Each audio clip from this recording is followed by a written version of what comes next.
Example देखते हैं। Example 1 है a tower stand vertically on the ground from a point on the ground which is 15 metre away from the foot of the tower. ठीक है, तो एक tower है, बोल रहा है कि एक टावर है, ठीक है, जो कि वर्टिकली क्या है, स्टैंड है, कहाँ पे, ग्राउंड पे। ठीक, उस टावर का जहां फुट दिख रहा है वहां से 15 मीटर डिस्टेंस पे एक पॉइंट है। ठीक, उस पॉइंट से बोल रहा है कि द एंगल ऑफ एलिवेशन। तो एंगल ऑफ एलिवेशन का मतलब कि इस पॉइंट से ऊपर की बात कर रहा है, यानी कि टॉप की तरफ बात कर रहा है। तो angle of elevation of the top of the tower is found to be 60 degree, जो कि कितना फाउंड कर रहा है, 60 डिग्री। ठीक है, find the height of the tower, tower की हाइट बताना है। देखो ये हमने एक टावर बनाया ए बी, इसका हाइट हमें बताना है, तो हाइट हमने एक्स मान लिया। ठीक है, और ये टावर के कुछ डिस्टेंस यानी कि 15 मीटर पर एक पॉइंट है जो कि एंगल ऑफ एलिवेशन बना रहा है 60 डिग्री। ठीक है, तो आपको ये बताना है। देखो आप देखो तो अगर ये आप देखो तो यह क्या बनेगा, 90 डिग्री। ठीक है, ये एंगल हमेशा 90 डिग्री बनेगा। देखो ये वर्टिकली है ना, ये भी हॉरिजॉन्टल, दोनों के बीच का डिस्टेंस। ठीक है, अब देखो, अब यहां से आप ध्यान देना, बस आपको बेस पता है, ना तो आपको परपेंडिकुलर पूछा पता है, ना तो आपको हाइपोटेन्यूज पता है। अगर दो पता होता तो आप तीसरा फाइंड आउट कर लेते, यही करते हो ना। लेकिन यहाँ पे आपको एक एक्स्ट्रा दिया गया है एंगल, तो आप एंगल के बेस पता कर सकते हो। ठीक है, अब ध्यान देना, जैसे देखो अब यहाँ पे जो 60 डिग्री रखा हुआ है, तो आप यहाँ पे साइन 60 भी ले सकते हो। साइन जैसे कि जितने भी रेशियोज है, sin cos tan cot sec cosec. ठीक है, लेकिन उन वैल्यू को लेना जिससे हमारा आंसर आ सकता हो। ठीक है, जैसे देखो अगर आप साइन लेते हो तो साइन क्या होता है, पी बाई एच होता है।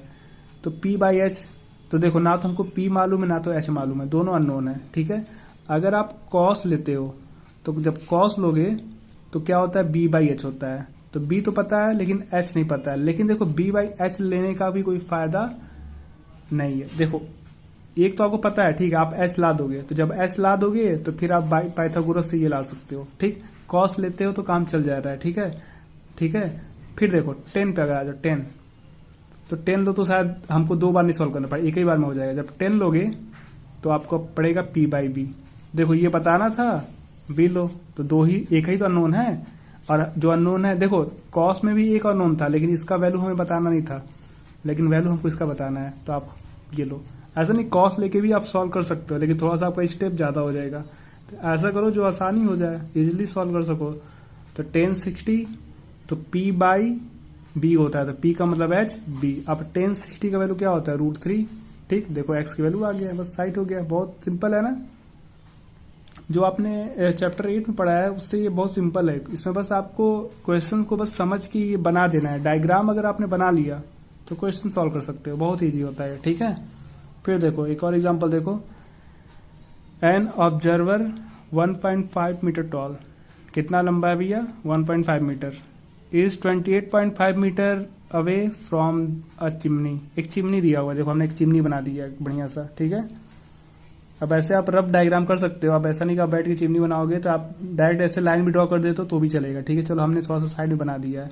ठीक है, उसके बाद से 1.5 मीटर टॉल एक लड़का है। ठीक है, मान लो यहाँ पे 1.5, देखो चिमनी का ग्राउंड यहाँ से स्टार्ट हो रहा है। ठीक, 1.5 मीटर का एक लड़का है। ठीक है, ये हमने मान लिया। उसके बाद से 28.5 मीटर दूरी पे है, 28.5 मीटर डिस्टेंस पे है। ठीक है, तो जो चिमनी है, ये चिमनी है, साइन बनाया हमने, इसको ही मान लिया ये भी चिमनी है। ठीक है, तो ए से बी क्या है, चिमनी की हाइट है। ठीक, और यहाँ से 28.5 मीटर पे एक लड़का है। ठीक है, इसकी हाइट जो है CD हमने मान लिया। ठीक है, उसके बाद देखो the angle of elevation of the top of the chimney from the eyes is 45 degree. तो एंगल ऑफ एलिवेशन की बात कर रहा है ना, तो यानी कि नीचे से ऊपर देख रहा है चिमनी को।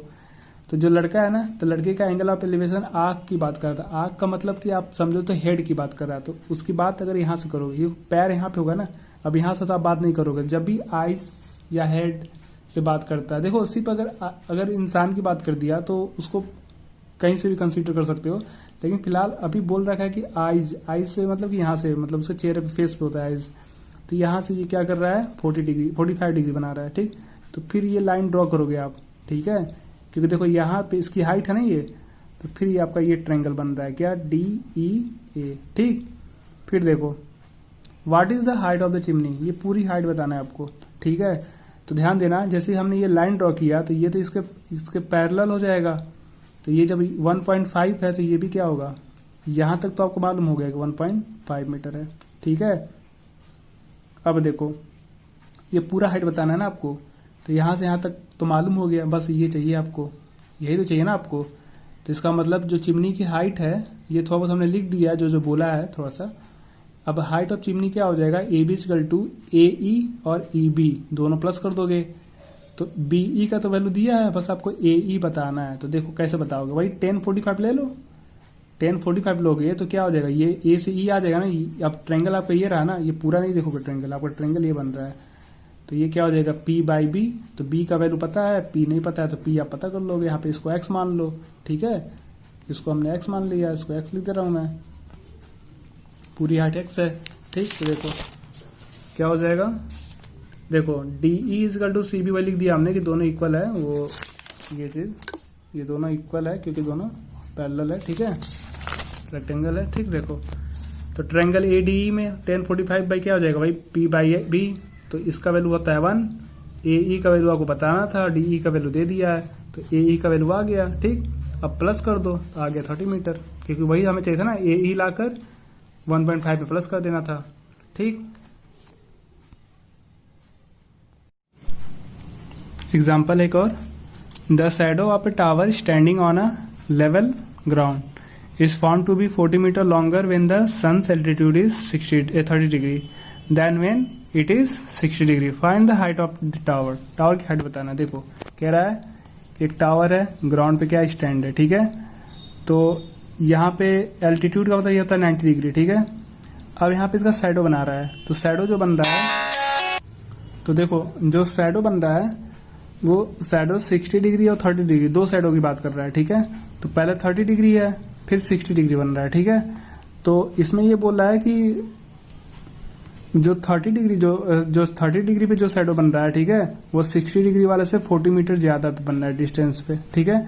तो मान लो ये 60 डिग्री बना, यहाँ पे देखो अब ये बस बोला कि 40 मीटर ज्यादा है, तो 60 डिग्री वाला आप मान लो कि एक्स मीटर या जो भी है, यहाँ मीटर दिया है ना, ठीक। तो मीटर दिया है, कहाँ गया, ये 40 मीटर दिया, ठीक। तो इसको भी आप मीटर मान लो, तो एक्स मीटर, ये यहाँ से जो शैडो बना, और यहाँ से आप 40 मीटर क्या कर दो और बढ़ा दो, ठीक है।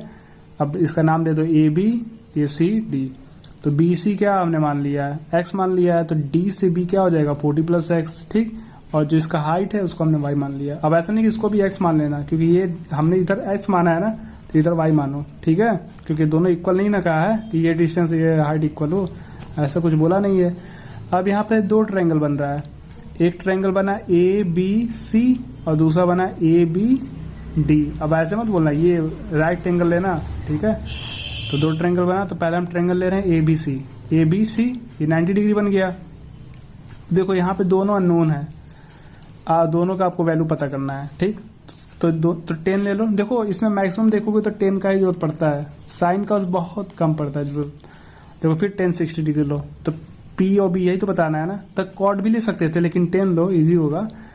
तो P बाई क्या होगा, यानी a b by b c, तो यानी ए बी का वैल्यू क्या है y बाई एक्स, ठीक। तो यहाँ पे √3 होता है इसकी वैल्यू, इसको क्रॉस मल्टीप्लाई कर दो तो x की वैल्यू क्या आ रहा है y बाई √3, ठीक। उसके बाद से अगर हम ट्रायंगल ले ए बी डी ले, तो ए बी डी में देखो ये भी तो P हो जाएगा ना, ये तो P तो ये हो जाएगा आपका y, और ये पूरा आप लोगे बेस, ठीक है। और 10 30 लोगे 30 डिग्री पे ना, देखो y 40 प्लस y हो गया। तो फिर यहाँ पे 10 30 का वैल्यू होता है 1 बाई √3, क्रॉस मल्टीप्लाई कर दो।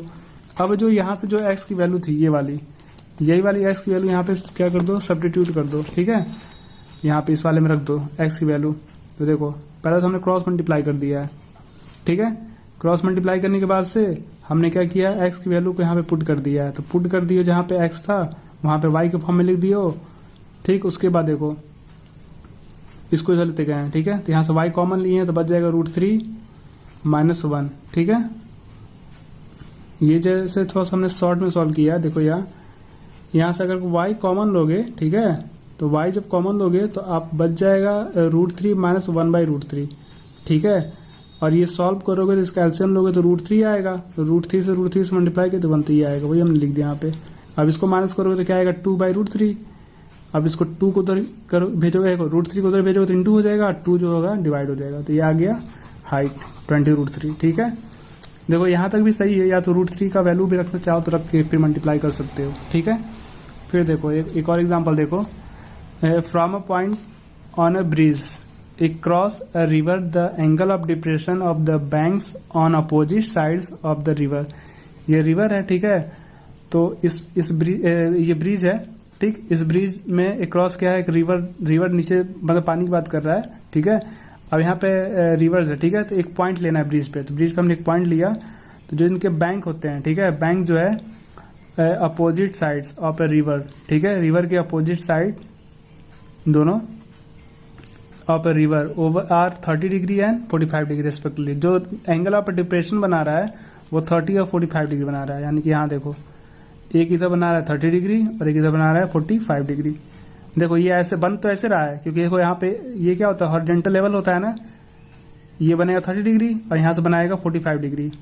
ठीक, और ये आपका डिस्टेंस हो गया टोटल, ये जो आपका बैंक है। ठीक है, if the bridge is at a height of 3 metre, bridge जो 3 मीटर फ्रॉम द बैंक्स, ठीक है, बैंक से जो हाइट है उसकी कितनी है, 3 मीटर है रिवर की, इस बैंक से जो हाइट है इसकी कितनी है, 3 मीटर पे है। ठीक, find the with of the river, river का विथ पता करना है, यानी ये जो बैंक बना है यहाँ पे, ठीक है, यहाँ पे मतलब ये जो बन रहा है आपका, इसमें आपको बताना है कि इस रिवर की विथ क्या है। ठीक है, ये पूरा लेंथ बताना है।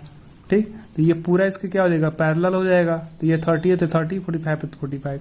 अब एक ट्रायंगल ये बन गया, एक ट्रायंगल ये बन गया। ठीक, आपको ये वाला बताना है, ये आपको मालूम है, ये तो दोनों के लिए कॉमन हो गया।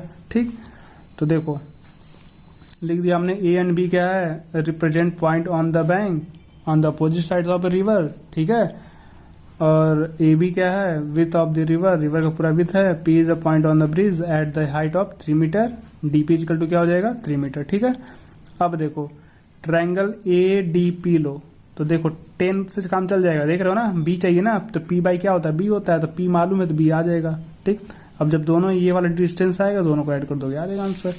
देखो तो पहले क्या करेंगे, ए बी इक्वल टू यही हमें फाइंड आउट करना है। ठीक है, तो जब ए पी डी लोगे तो एंगल ए का वैल्यू 30 डिग्री हो जाएगा, फिर वही हमने लिख दिया है x p y parallel to a b, तो ये दोनों क्या हो जाएगा, ट्रांसवर्सल हो जाएगा। ट्रांसवर्सल हो गया तो ये दोनों का एंगल क्या हो जाएगा, 30 45। वही कैसे हुआ वही हमने लिखा है, यहाँ पे डिटेल्स लिख दिया है हमने। अगर ट्रायंगल ए पी डी लेते हो तो 10 30 इक्वल टू क्या हो जाएगा, P D by A d, P D दिया है, ए डी यहाँ से अपला दिए, फिर वैसे दूसरा ट्रायंगल लोगे तो बी डी आ जाएगा, दोनों को प्लस कर दोगे तो टोटल वो रिवर का क्या आ जाएगा, विथ आ जाएगा। यहाँ से हमने 3 कॉमन लिया है तो √3 + 1 हो जाएगा। ठीक है।